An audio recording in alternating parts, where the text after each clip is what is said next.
Hey everybody. I've been beyond exhausted. I just been laying down and sleeping about the last day and a half. Um, but as you can see, I got one out of my two babies here. Uh, that's how she's looking at me. That pretty girl. Always making sure daddy's trying to feel better, aren't you? Yeah, you baby girl. You my baby girl. Say daddy loves you. Say daddy always loved you. Yeah. This time I'm actually going to get to the point. Um,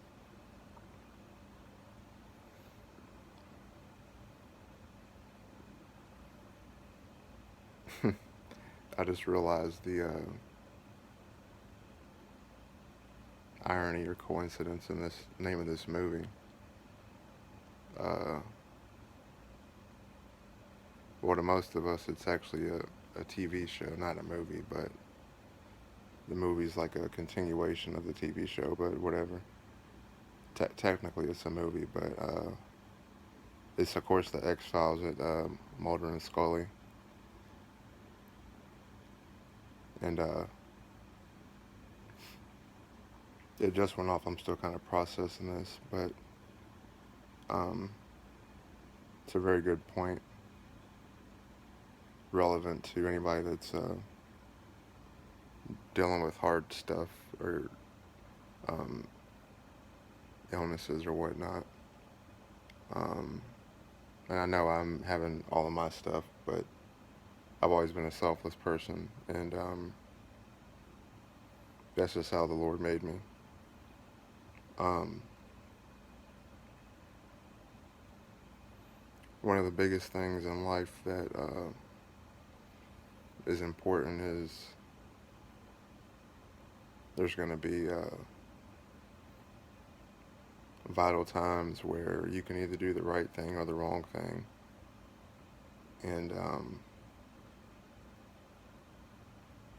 that just affects a lot of different things. But at the end of it, only God knows that. But you can only benefit from doing the right thing. So that's the way I live my life. And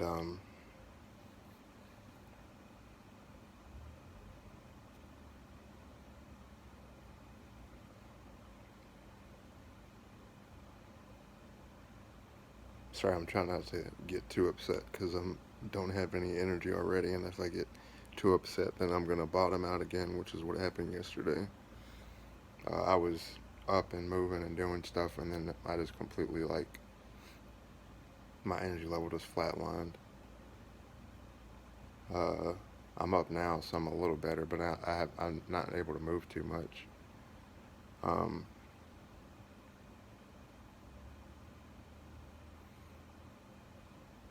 but extremely bad things were done between both of my parents, and any regular, normal person would have ran away, really, honestly.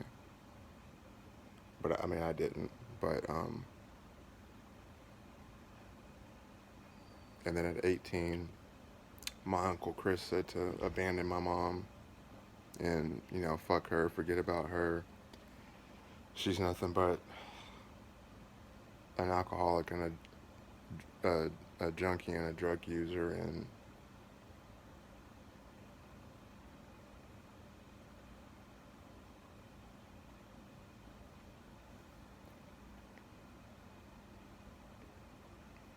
I never said this to anybody, but let alone, well, I mean, those of y'all that are not subscribers, I guess y'all could technically be considered strangers, but Jesus preached the gospel and the apostles and everybody to complete strangers, and it only made them better um, from how they used to be. But so my point is I'm not putting judgment on anybody that's not Christian or anything. Um,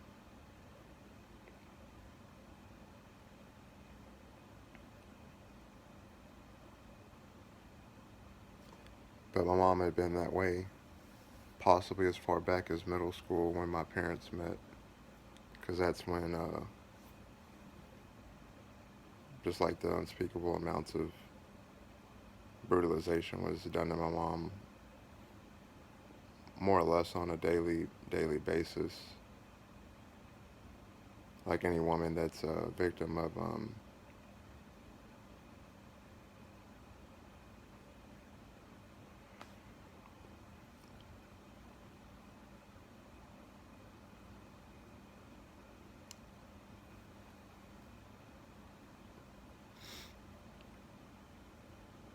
sorry, I don't think about this very often, and when I do, it really upsets me.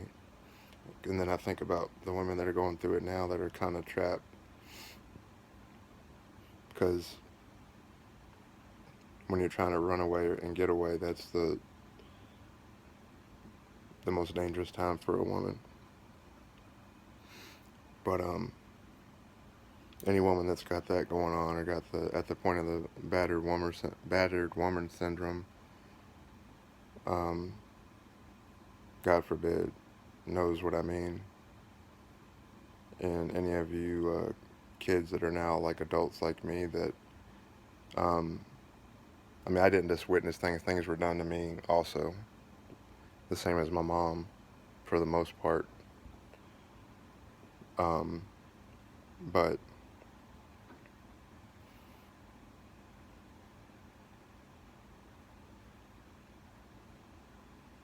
you could say it didn't stop until I was about 2016, 2017 when my dad died. So my mom died in 2010. That's her picture up there with the flag.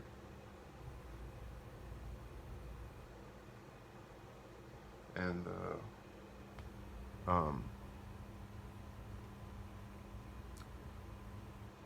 a few, like 3 or 4 or 5, I don't know, girlfriends ago,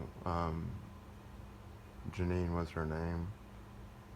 She made that for me. And then one day her mom called me in the middle of the morning, and for some, like usually I look at the number on my phone, but I didn't look at it on this day for some reason. And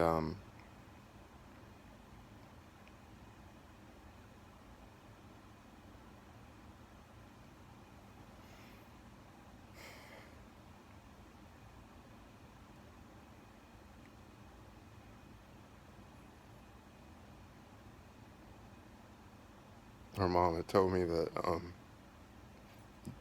Janine had passed away from like a massive heart attack out of nowhere, which I didn't realize till now. But um,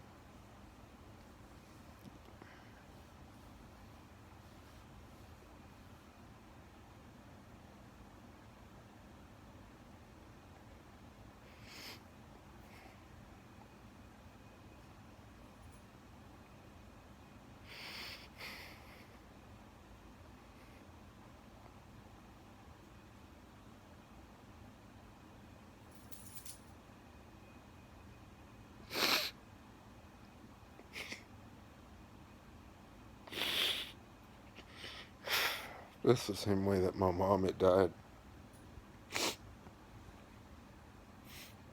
And when my mom died back in 2010, uh, I think in one of my other videos, my friend I was telling you about that I had to drive all over Georgia to find her. And then I found her, and then I made her, well, I didn't make her, but I made it very clear that I didn't feel like she would be safe to be um, not in the street, but running around trying to get more drugs and stuff. Because she essentially went on like an extremely bad, very hard drug binge with her boyfriend at the time, who was about to blow his head off with a shotgun. So that's the type of volatile, imminent potential bad stuff that could have, God knows what happened, because people do all types of stuff when they're on drugs and they don't remember. Um,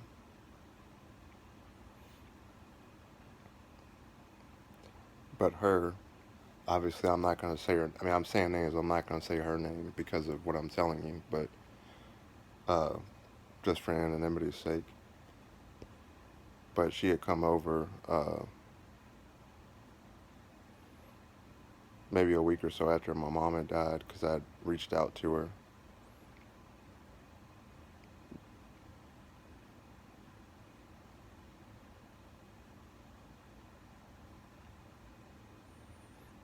Um, and we had went to, well, we had went in, we were in the room that me and my mom shared, and we were talking. Then we went out to the car and we were talking. Now the last time I had seen her was a little bit ago, like 2 or 3 years ago. Um, and like I said, she always had her boyfriends. I had my girlfriends. We never had nothing like a physical relations or nothing. We were just like, brother and sister. And we always looked out for each other, and we became best friends in high school. And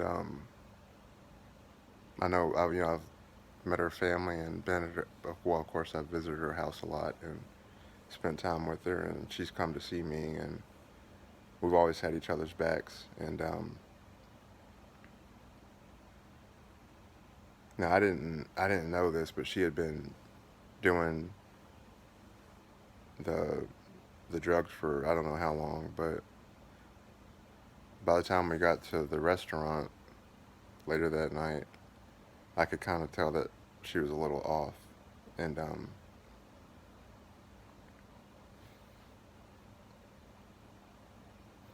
she was saying that my mom was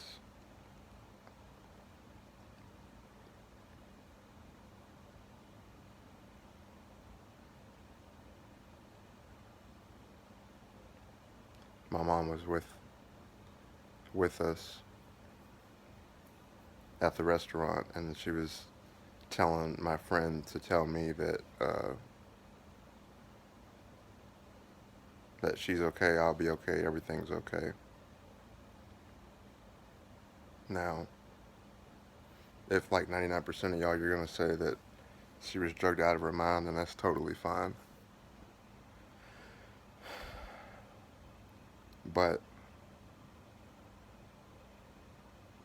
having been homeless over 20 times like I've been, and literally had nothing, no money to eat food, no transportation anywhere, no cell phone, just nothing. Now, I mean, I'm talking like even when I was living with my mom, it was like that. And she had this asshole roommate named Ira. I'm trying to not sound hateful because that's not, God doesn't like ugly. Uh, well, I just call, but well, I mean, he was an asshole. Just being honest, to the point to where, like, he would, the only food in the house was like some chicken, and it was his. And instead of doing the right thing and sharing it with us, he wrote a note on it on the sticky note. He said, "Don't eat my shit. I'll starve before I make them starve, or I'll give them what I have before I ever eat anything." You know, and I know that they're they're just animals, but they're my babies, and they're not just animals. You could probably think back in your life when you've had a pet, even if it's not, even if it's like a neighborhood stray or dog or cat or whatever that comes and visits you. I bet a lot of y'all can remember times where you had some serious stuff going on, and they lifted your spirits up, and you had something to look forward to, and something a good influence in your life. Um, because people, I think too many people get focused on we're made in God's image. Well, so are the animals. Well, not in His image, but I mean uh, we're basically made to please God because it's pleasing to God. So why wouldn't you take just as good a care as a human as you would the grass or the trees or the animals or whatever? Um, but anyway, uh, she had said that, and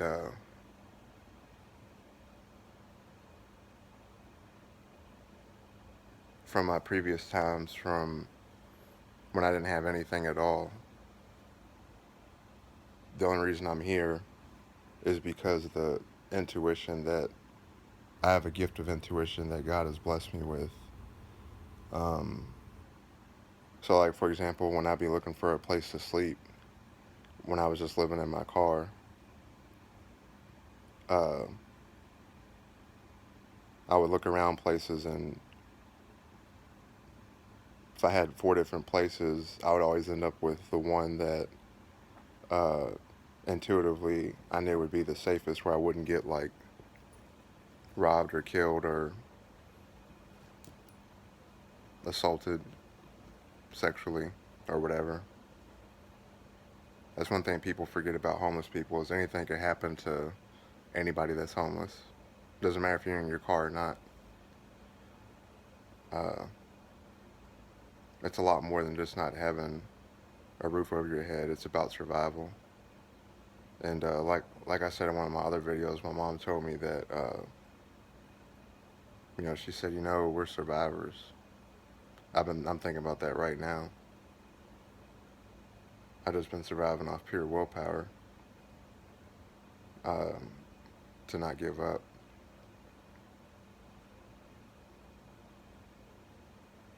Now, see, the reason I'm telling you this about my friend is because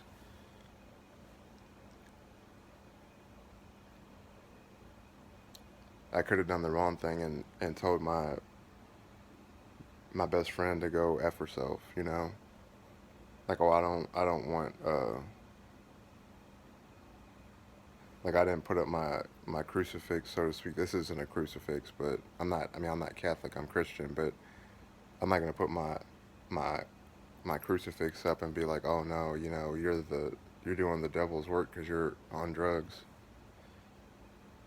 Um, and that's wrong because it's not up to us to judge anybody. That's only up to God. That's the whole point of what Judgment Day is. Um, I mean, you can believe what I'm saying or not, but I'm telling you from somebody who shouldn't be here. And the last part I'll tell you um, will be the most impactful, and I didn't really. This is pretty much the point where my whole life led up to, and I didn't want to share this story until later.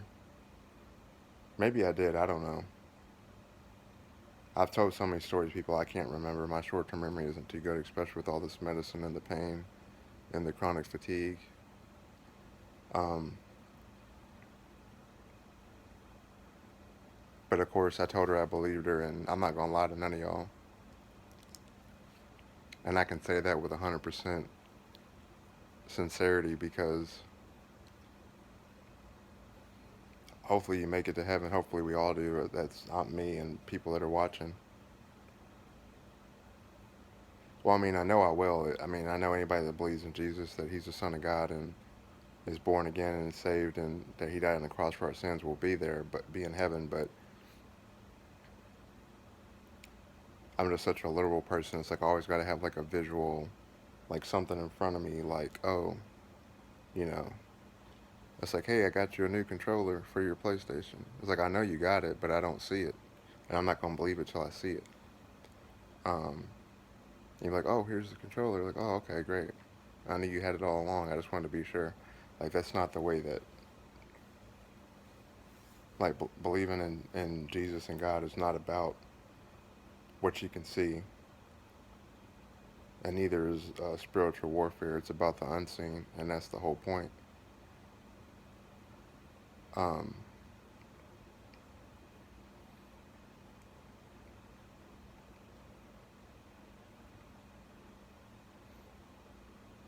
it's not about knowing anything. It's about having faith and believing. That's why it says to believe with all your heart and soul and confess with your tongue that Jesus Christ is Lord and that He died for our sins and He's our Redeemer. And the funny thing is I always talk about how I've been trying to redeem myself from everything that happened in my childhood with all the horrible abuses and redeem myself from not being able to save my mom and not being able to change my dad and not being able to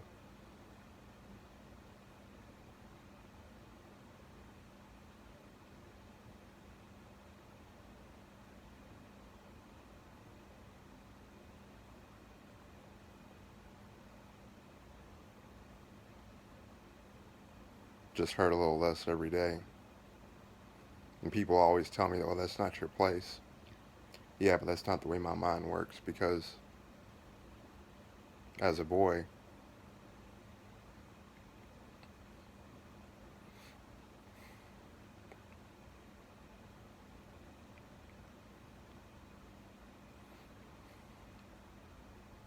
you do feel like an ultimate failure that you can't protect your mom, and it doesn't matter how old you are.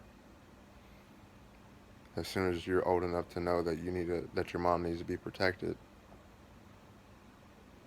that's it. And all the times that my dad almost killed my mom up until the very last time, which was the last time because he got arrested, then we were in shelters, and then we fled to another state. But um, if I would have had something to protect her or kill him, I would have.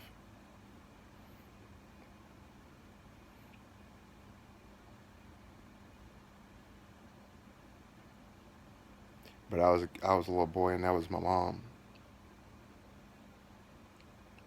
and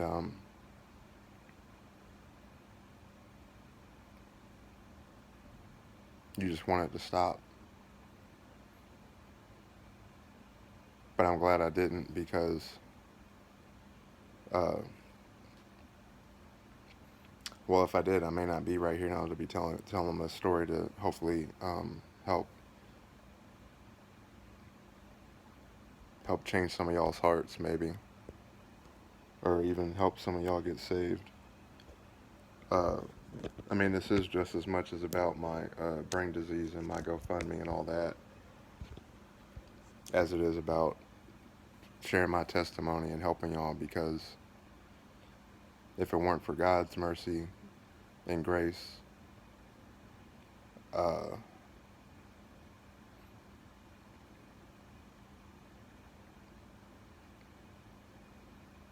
and knowing that through Jesus, my relationship with Him, and also in the end of my life, that any any earthly thing that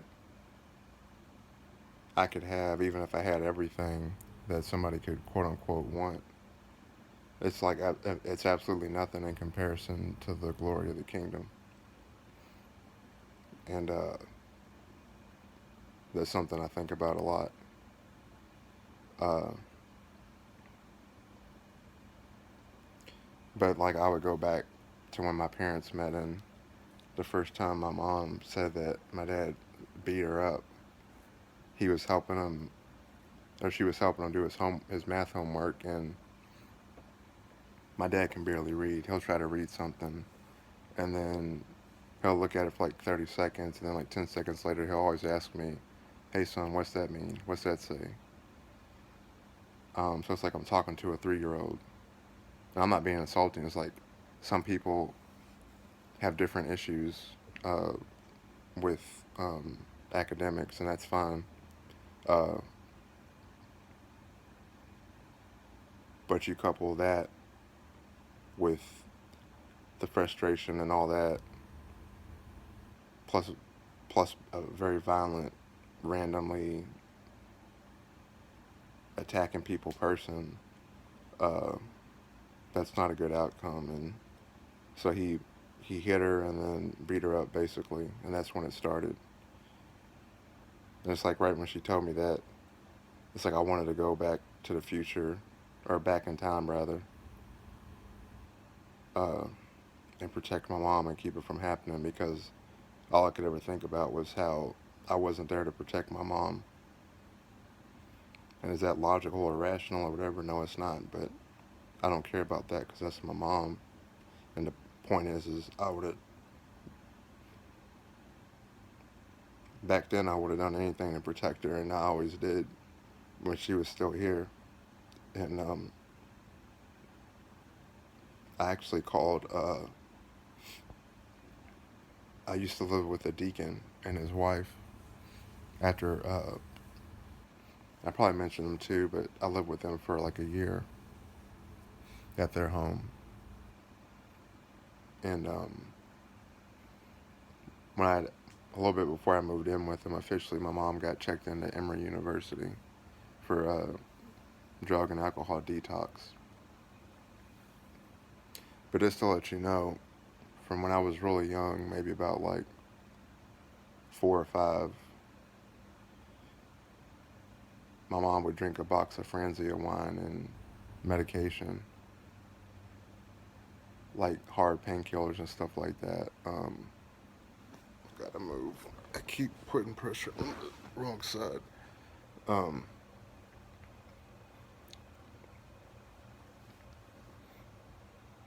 Mostly every day, like I say 20 days out of 30 days, up until the last, like the month she died, she wasn't doing anything, and when she died, she didn't have any drugs or alcohol in her system. Uh, just to give you an idea, and it was equal to the same thing with my dad, with the beatings and getting thrown against the walls and just stuff you it doesn't even make stuff you don't even see. Like not even in the worst movie you've ever seen would it even make sense. Most people only have like a day or a week or even a month for comparison, but I'm talking about a lifetime. Um, but yeah, and me and Janine would still be together. Um, but she had passed away. You know, God rest her soul. I miss her.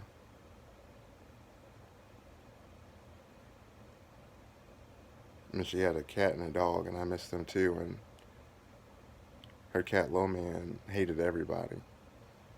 I took care of him for a month after she passed too, but he couldn't be around other animals, and he hated everybody. And hand on my mama's grave, I promise you, the first time I met him, I went in there, and he came right up to me and let me pet him and everything, and Janine couldn't believe it. But see, it's intuition. I already know, like, 99% of animals I'm good with. Like, we have a connection. I don't even have to say nothing to them. Um,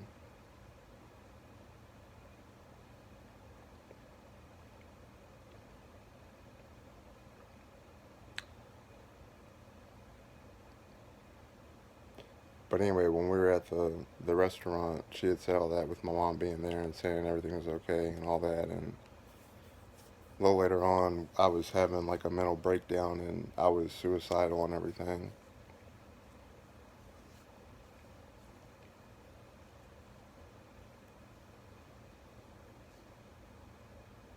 I mean, I've been suicidal since I was really young,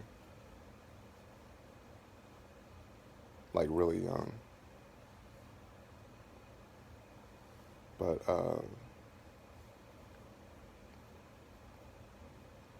and when you're at the point I was, and I didn't have any medication, by the way, that I needed, and I didn't know I was bipolar 1 until 2020.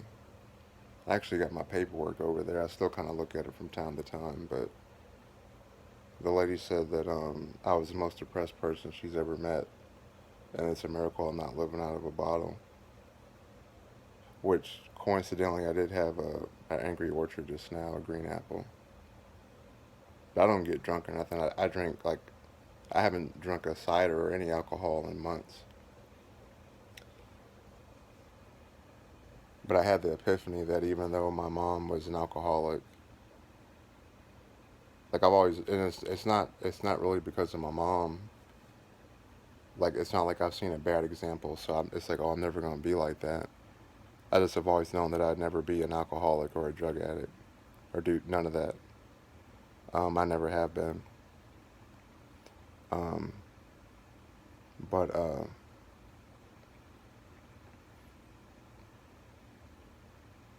so I met up with my friend again, and we were hanging out and driving around, and then we parked somewhere, like kind of a little private area just in the parking lot, and we were talking about my mom and her stuff, and then also my past stuff, and I mean, because we know each other since I was a freshman, she was a sophomore. Yeah, so she's like a year and a half, 2 years older than me or so. Um,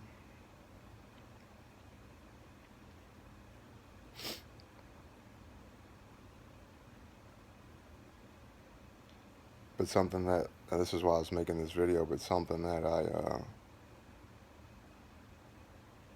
never really realized until now is that she had said that, you know, my mom couldn't take anymore, so Jesus came and took her to heaven.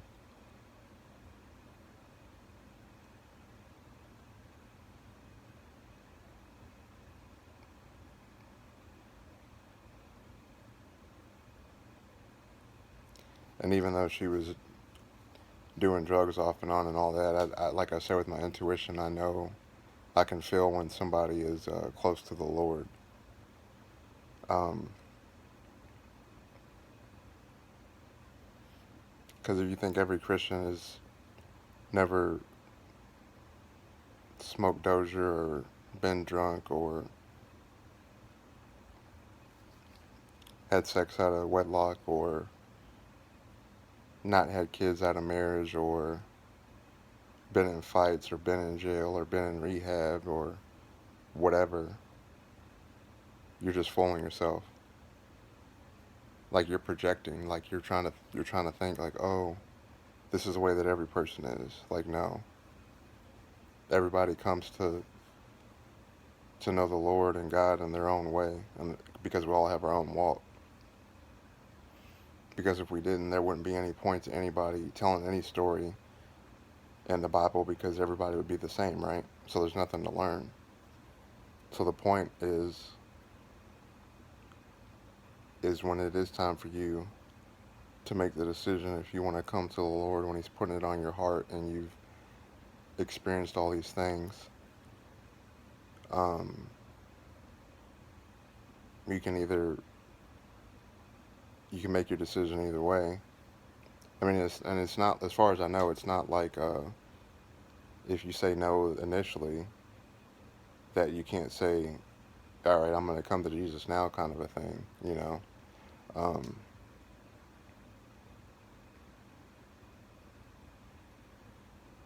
but when you hear somebody's story, whether it's long like mine or whether it's short like someone else's,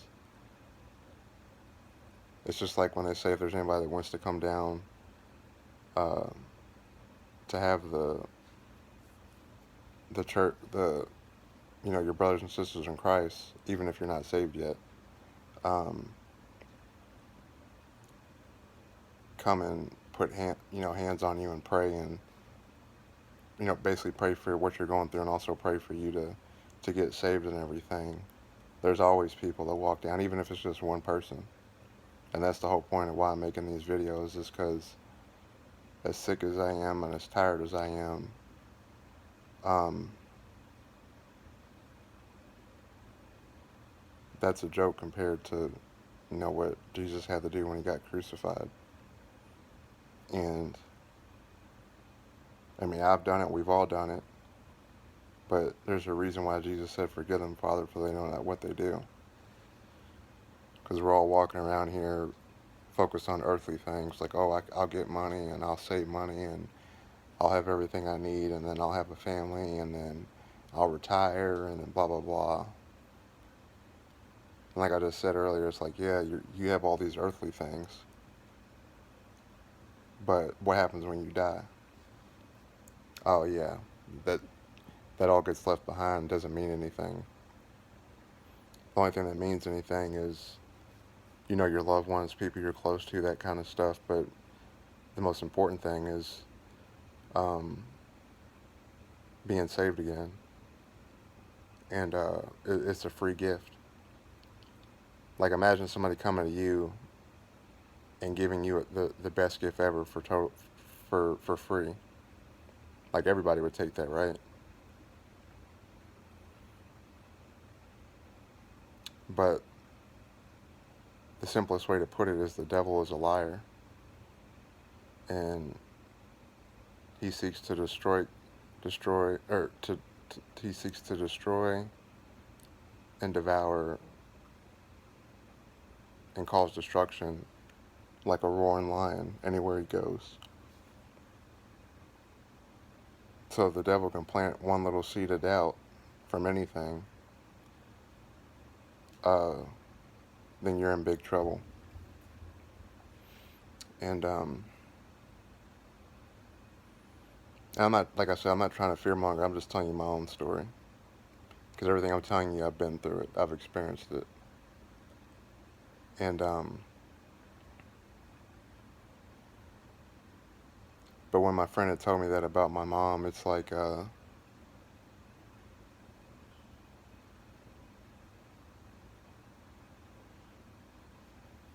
already knew it. But when years after you, well, hopefully you still have the chance, but years after you have done the right thing and you take care of both your parents, um, regardless of how bad they treated you or whatever, God's always going to bless you for that and respect you for that. Um,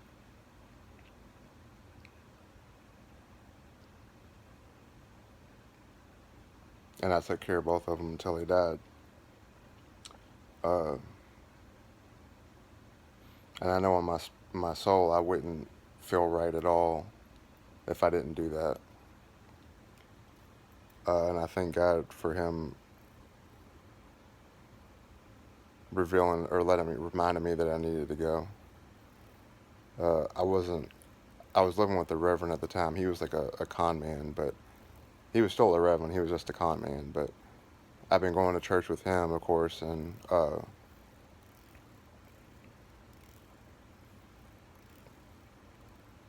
like the previous week I didn't go because I was in like a bipolar mood. And the next week I wasn't going to go, and like the last second I decided to go. And then the pastor had a sermon about, and this is a huge church, by the way. It's a Cross Point Baptist Church in Duluth, Georgia. Um,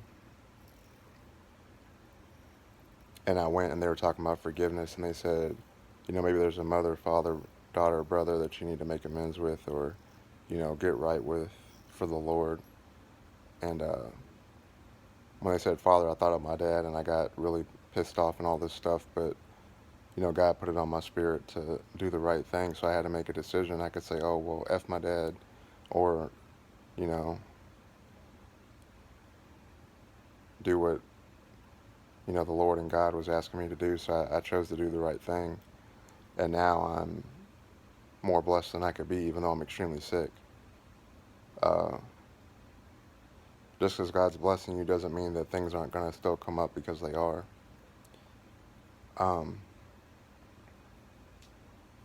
and then when I was at work, I had still been thinking about it, and then I saw two different little flag thingies for college basketball, which is native to my home state, and I was in Georgia, and I live like, my home state's like up north, like way up north from Georgia. So if you want to say, oh, it's just a coincidence that you saw two of them, that's fine. But I think we can all agree that at a certain point, the coincidences have to stop, and the signs need to start being acknowledged. And that's been my personal experience. Um, but I had called the deacon and his wife yesterday, and they're older. He's got dementia, and he's sick, and all this stuff, and um, I need to go see him. Actually, I don't know what it would cost. Maybe about like $600 or something, but I definitely do need to go see them as soon as possible because I don't know how much longer they have, and it would really hurt me real bad if I didn't get to see him at least one more time. Um,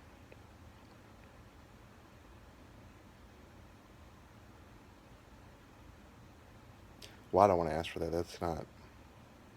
I was gonna say if somebody wanted to donate something so I could go see him, that'd be great. But the point is that me and my mom wouldn't be here without them because they had paid our rent, they had bought us food, paid our bills and everything, and like me and my mom both were like gonna kill ourselves, either knowingly or unknowingly, at some point.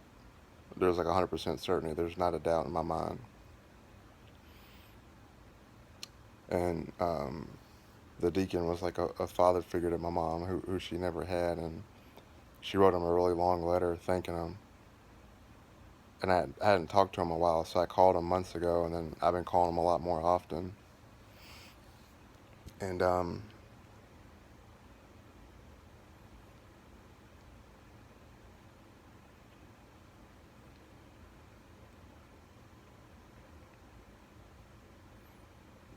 the deacon and his wife had given us hope to not give up, basically. So I'll just end the video with this. I was watching the first X-Files movie, then I watched the second one. And the second one, if you can see it, it's called The X-Files I Want to Believe. And seeing as how this is about having faith and believing and not giving up, it just hit me that the end of it says I want to believe. It's really funny. But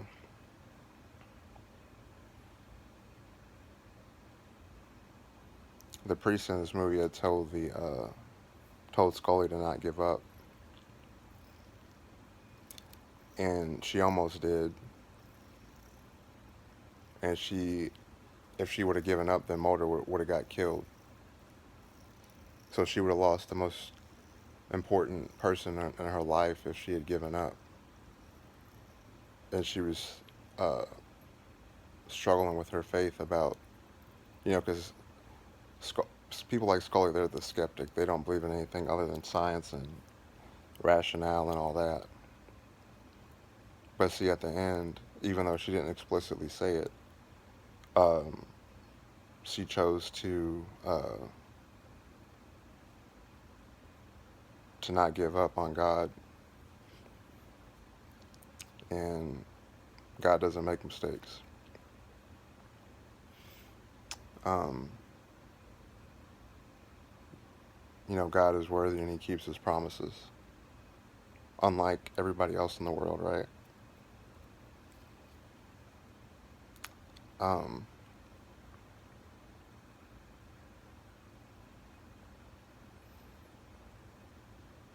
Trying to think, I wrapped up all my points. Oh, the last thing I was gonna say is when my mom was dead on the ground, when everybody was reviving to do all their stuff,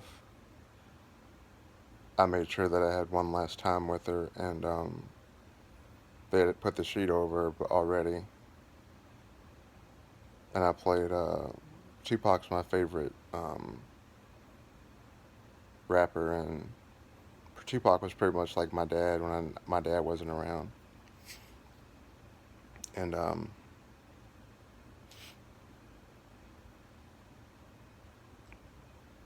I wouldn't have survived what I did if I didn't have the Tupac's music to help channel all the hurt and all that, which I know a lot of us can identify with that same. That's the same with Evanescence also. um,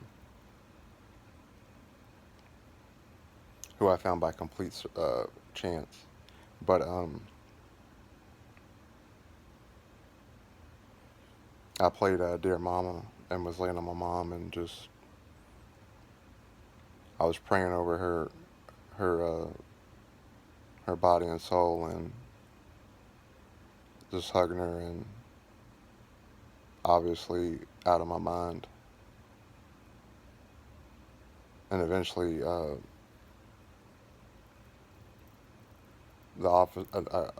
officer came in there and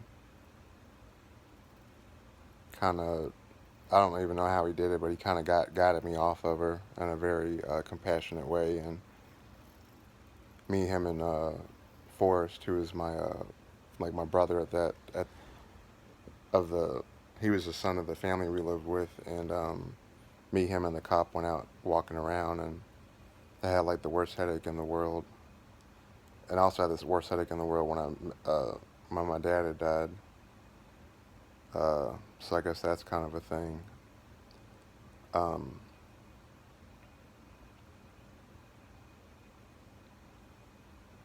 but I didn't give up until I did give up. Um, and ironically, I moved right across the street from the church on purpose to get back closer to God and get. Um, I got baptized and well, I got baptized again, but that's a different story. That's just like a personal thing. It's also, I guess, a bipolar thing. Because again, I wasn't medicated then. That was in 2014 to 15. So no, 15 to 16. Yeah, and I wasn't medicated on anything except like blood pressure medicine. So not only was my spirit out of whack, but my mental health was completely out of whack also. Which is just another testament to God's grace and mercy. Because what ended up happening is I had the worst mental breakdown, and I've had so many mental breakdowns I can't even remember them all. That's why like only 10% of my thoughts are good. The other 90% are blacked out and they're really bad, and I try to not remember them until I do. But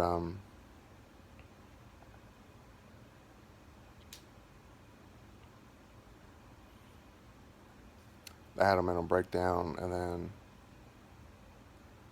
I was watching a movie called Vanilla Sky with Tom Cruise and Penelope Cruz, and that's a really great movie. But it's also a very triggering movie, especially at the end, because they're talking about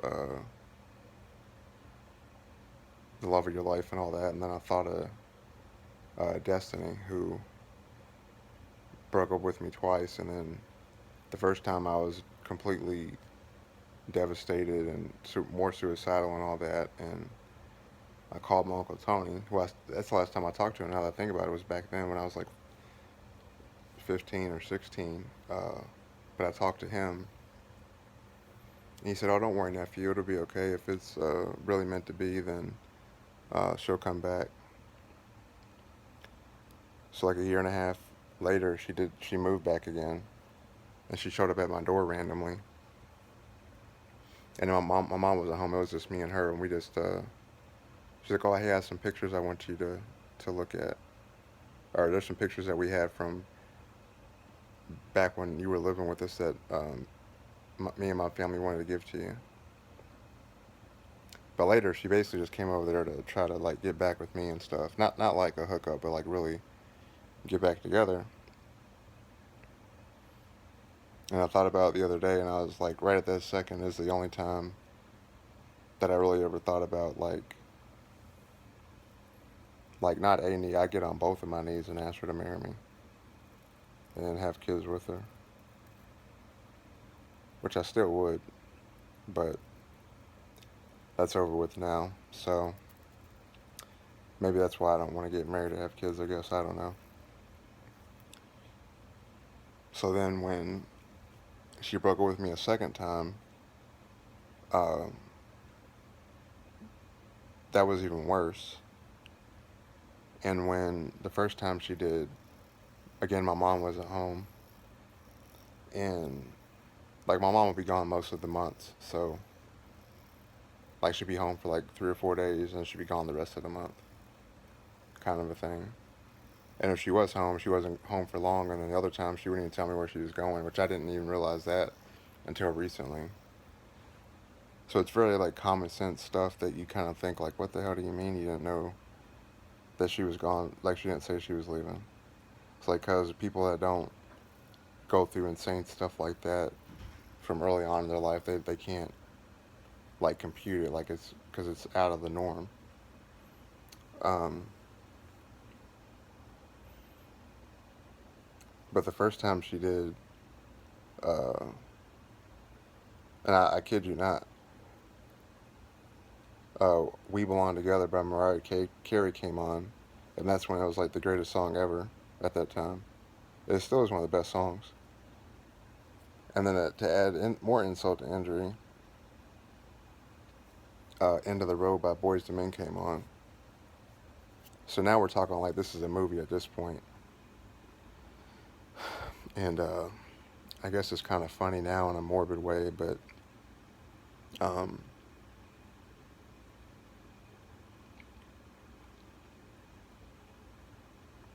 so I got home and uh, something compelled. This is back when you had iTunes, so something compelled me to watch or to listen to. I put on "Higher" by Creed, and that was like the the best rock song ever at the time. It still is one of the best. I mean, I really think it's the best rock song ever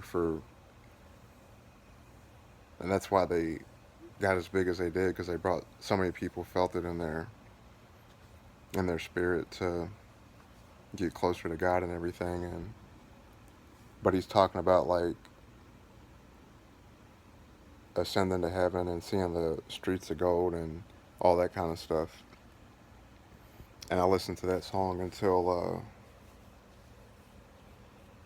I was at my computer, and I kept listening to it. And eventually, I put my head down, and then I just passed out. I don't remember anything after that. Um, so anyway, fast forward to 2015. I had the worst mental breakdown that I'd ever had, and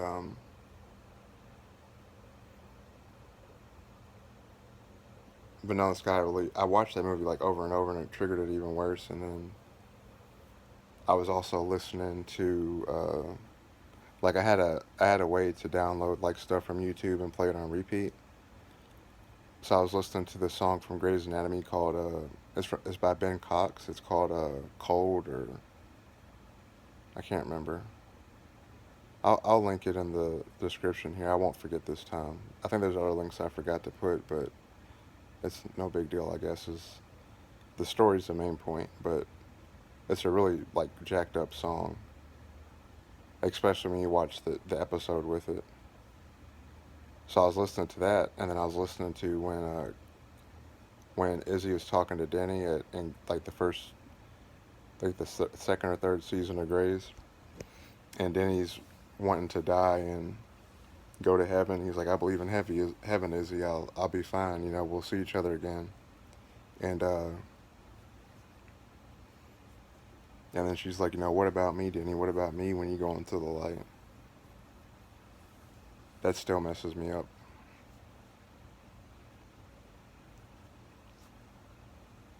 Um, so I had all that stuff playing on repeat. Now, mind you, the irony is the whole time I was like literally crying out to God all the time. So I had like 5 suicide attempts during that week, and the last one, uh,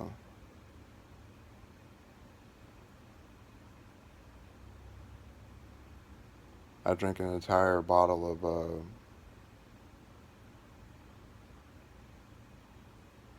Benadryl. Like I mean like like you get like a can of soda and you drink the whole thing at one time. That's how I did it basically. And I took like 24 sleeping pills. I was drinking Fireball and I was drinking a bunch like ciders and stuff. And then I just laid down to die. And just like when David and Vanilla Sky, Tom Cruise's character, goes like that because he couldn't deal with losing his the love of his life, I believe. Um, yeah, it was that. That's the same thing I did. And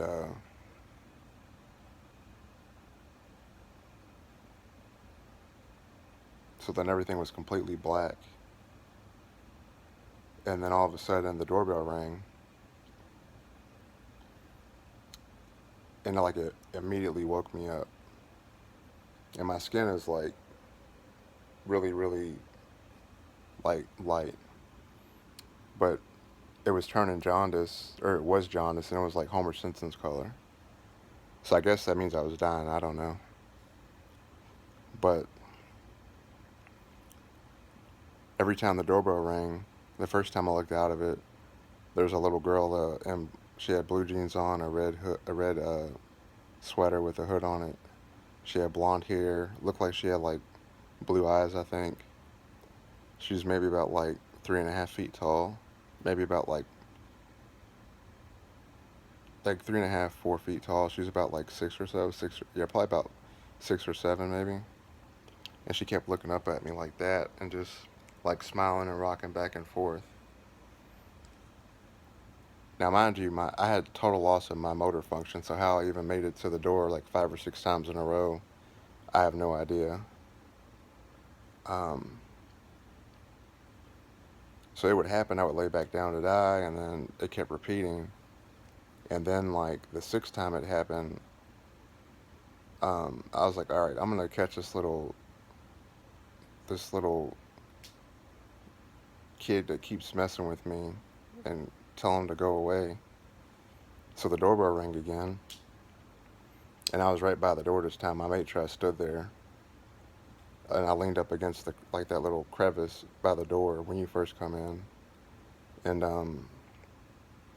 it rang, and I opened it right away because I had it unlocked, ready to open, and there was nobody there. But very clearly, uh, even though I went against God's will and tried to kill myself, not one time, not 2 times, but 5 times in one week, He still showed mercy. I don't know why, but He did. Uh,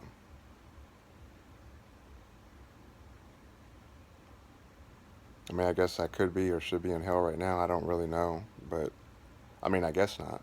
But well, I don't guess. It's just that's where your mind goes. But um, like my flesh gave up, but my spirit didn't. If that makes sense. And that's been like that my entire life.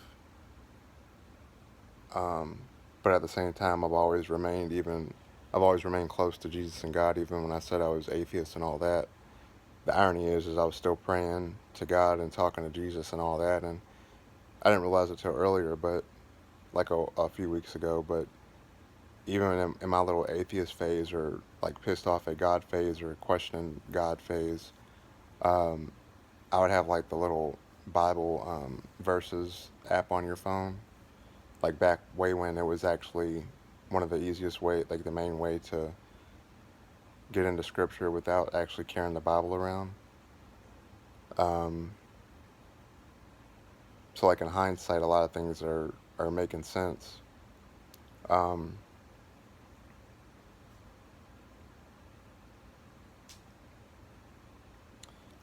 but when the priest had told, like basically Scully felt compelled to go talk to this priest because she was having struggles with her faith, and the last thing he said to her, uh, he told her, "Don't give up." And then Mulder and Scully got to talking about it, And Mulder was like, "Why do you think that the no, Scully said Scolder, Scully said, why do you think the priest told you to don't give up? Like he said that directly to you, not to me."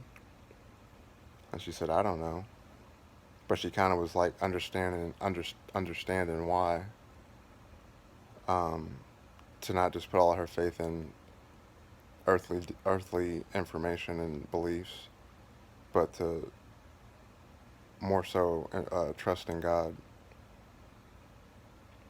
And then at the end of it, um, Mulder finally decided to let go of his sister and acknowledge that she was dead, let go of the aliens and the paranormal. And then Scully finally became a believer, and she's the person that you expect to never believe. And then Mulder said, uh,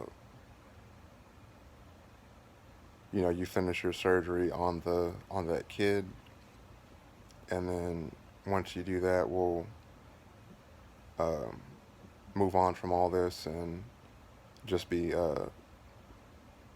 together or married, I believe. But they had lost a son initially. I think at the end of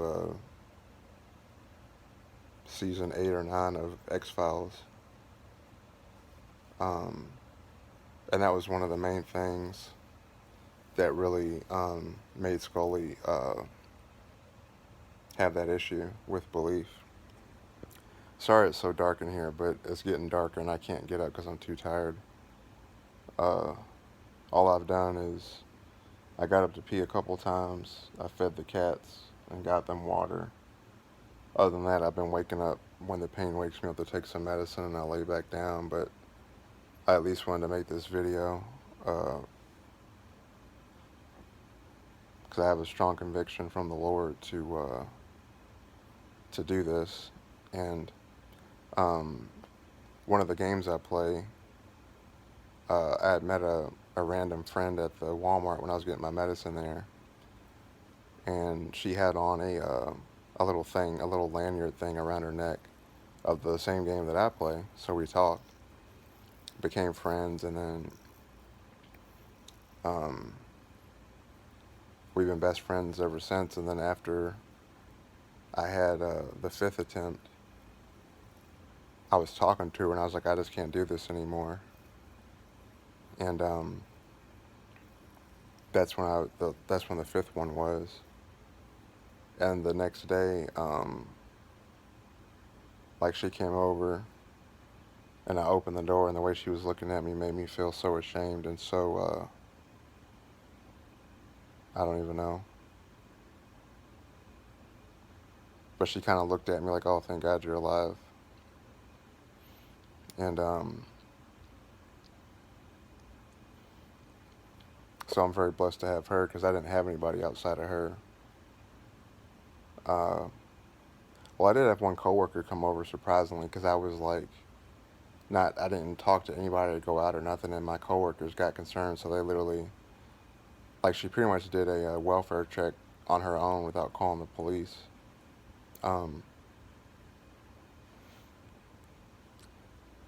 but after I had that last attempt, I went and got voluntarily checked into the loony bin because I was seeing a doctor at the time. I only seen her like 3 times, and the third time I saw her was the last time. Uh, I didn't waste any time either. She said, "So, how are you feeling today?" Uh, and I said, "Well, to be honest with you, I know you probably don't hear this much, but I just wanted to get a gun and blow my fucking head off." And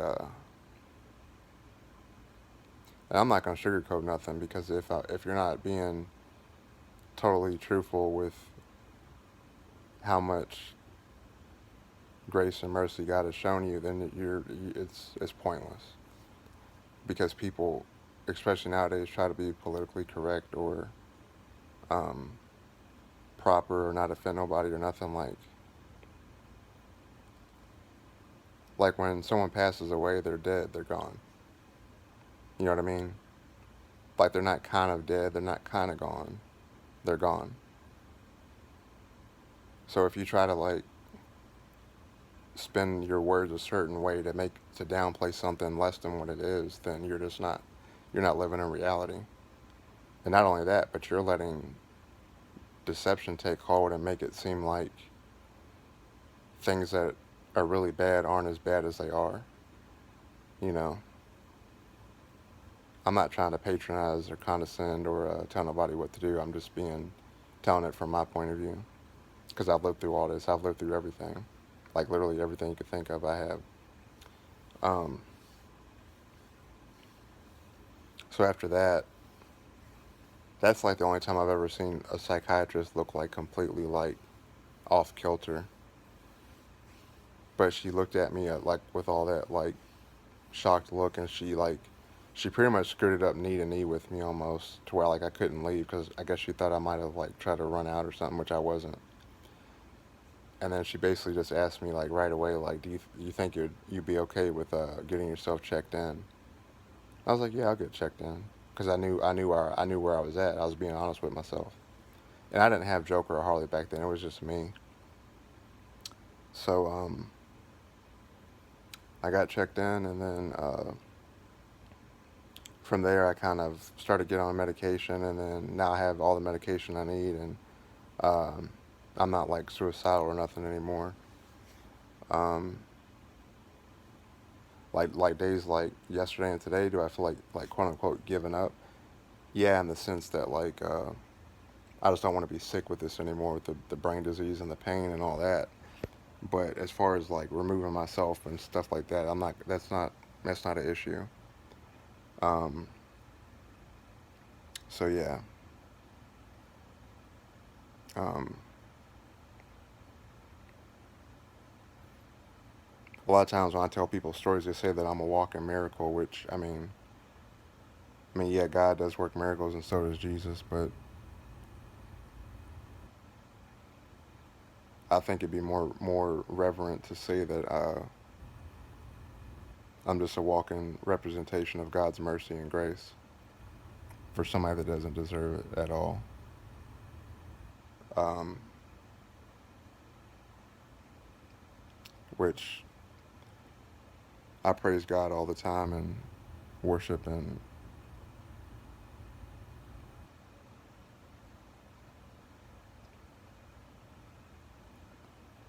I try to do the best that I can do to make it very clear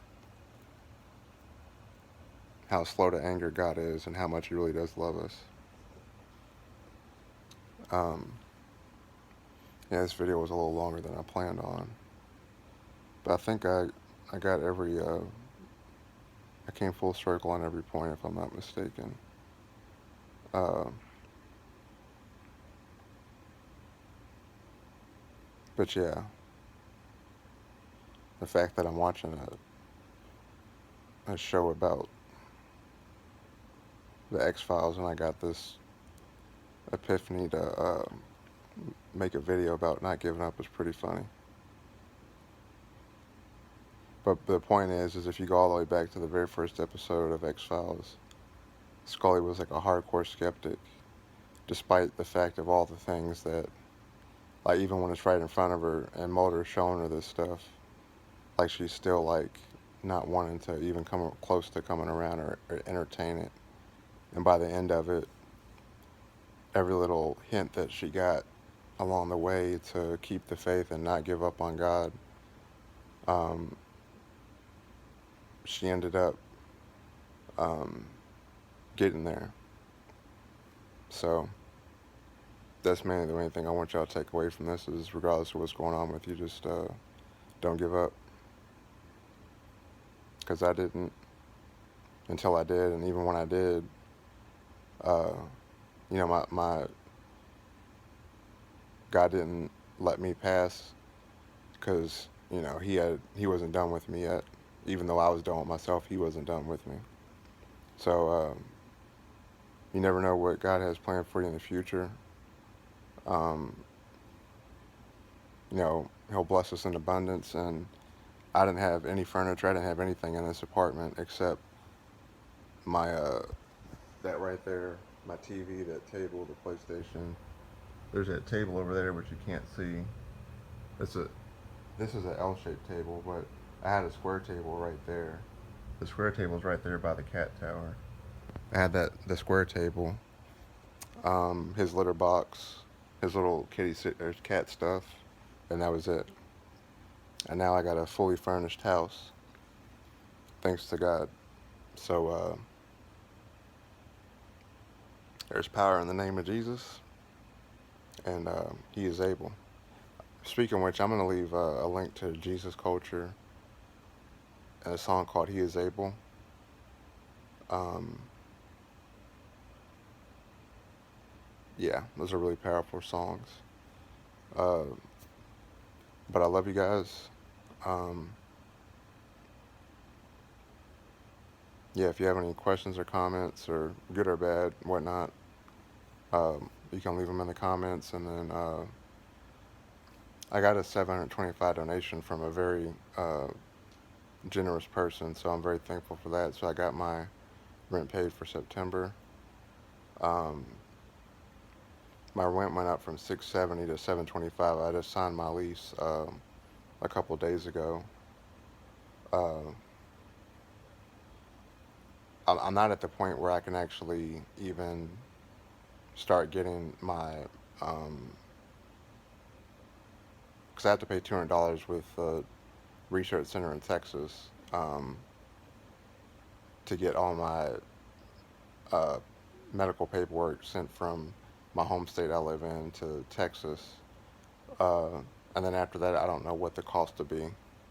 I mean, obviously, they're not going to tell you that until you get um, the consultation done. Um, so until I actually have like a more adequate amount of money, and probably like I don't know, 2 or 3 months of rent paid ahead of time and stuff like that. So that way, when I do go down there, if I have to stay longer and I got to be away from the cats, who I also have to get cat sitters. I can check with my landladies, but I don't really want to put that burden on them. But there's just a lot of things that are going to cost a lot of money. So I'm not at that point yet, but I'm hoping to get there sooner rather than later. Uh, Now, once I'm at that point where I can start uh, moving the ball, then I'll let everybody know. But like everything helps, so any donation that you could make would be very helpful. Um, because I'm just really ready for this to be over with. Because it's been 7 going on 8 years, and I've had 6 brain surgeries in 7 years, every year except 2016. So, but I love you guys. God bless you. I hope you got something useful from this. And I will see y'all next time. All right. God bless you. Bye bye.